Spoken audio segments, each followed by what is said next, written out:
dedicated to Nishmas Rachavaya Bas Rav Chaim Tzvi. Ray Isaacson, I was a little bit away for the summer, yes, and I'm happy to be back reunited. Great to have you. Thank you. We were asked to do a special series. We're right now in a time of year where right now it's very morose. I'm still sporting the 3-week beard. We're about to have Tisha B'Av. Tomorrow night. Tomorrow night is going to be Tisha B'Av, and we'll read Megillas Eicha. Eicha Yeshva Badad. We read of the city of Jerusalem and sitting in solitude and loneliness. And then following that, we actually have, in only a few days after that, we have Tu B'Av, 15th of Av, which the Mishnah already describes as a very happy day. It's a day where the ladies would go out and they would court men, and there would be shidduchim, matchmaking going on. And my in-laws actually, in their generation, I think it's called, they always say it's Sadie Hawkins Day, and then they go, ha ha ha ha ha. They think that's the funniest thing in the world. I don't know. I'm not sure what you're talking about. I don't know what that is, but I know that my father-in-law always makes a point of saying that it's similar to that, and then he thinks that it's the funniest thing he ever said, even though he says it every year. So anyways, we were asked to talk about dating and marriage. I'll just point out, since you mentioned the juxtaposition of Tisha B'Av to Tu B'Av. Yes.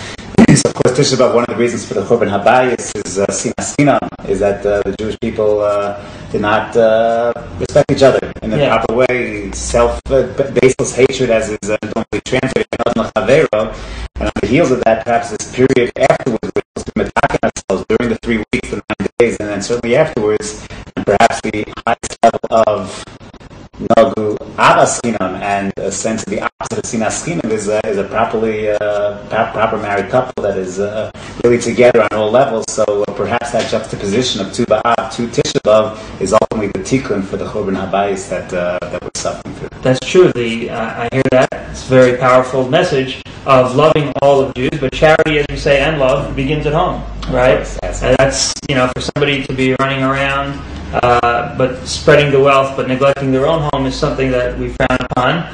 Now, that having been said, I don't know, I'm not speaking for you, but I probably am the least qualified person, not only in the Nala staff, if they consider me a member of the staff, to speak about dating and marriage, but maybe one of the least qualified people in the world. After all, I only dated one person, thankfully, and that was a tremendous gift. And that woman who I eventually married takes care of all my needs. So in terms of marriage, as a matter of fact, I've been forced by circumstance to be separated from her for a short amount of time, and I'm completely without any instrument. The kids do look a little thin. Yeah, one of my children reminded me that he hasn't been fed for 3 days. He asked, "What do you eat?" We went to the grocery store, and I looked around and I said, "I don't know what any of this stuff is," and I wouldn't even know what to do with it. We just went home. So perhaps in that sense, I'm unqualified to speak about these issues. People don't come and ask me questions about these issues.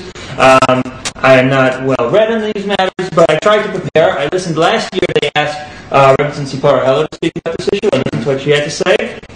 And this year, and also Rabbi Chanoch Heller, who is actually renowned also for his matchmaking, amongst his storytelling and other things. I also consulted this book, Talking Topless, by Rosie Einhorn and Sherry Zimmerman.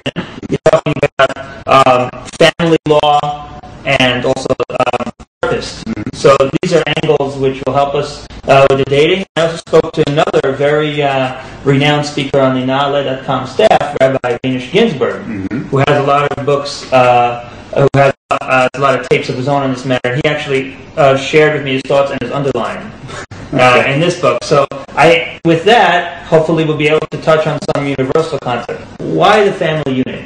Why get married altogether? What is the Jewish approach to marriage, if you can answer me? Sure, I'll give it a shot. Before I answer you, and remind me if I forget to answer you, I just want to echo the point that I've been involved in chinuch and teaching really pre-college students, but certainly have a kesher with them as they go forward.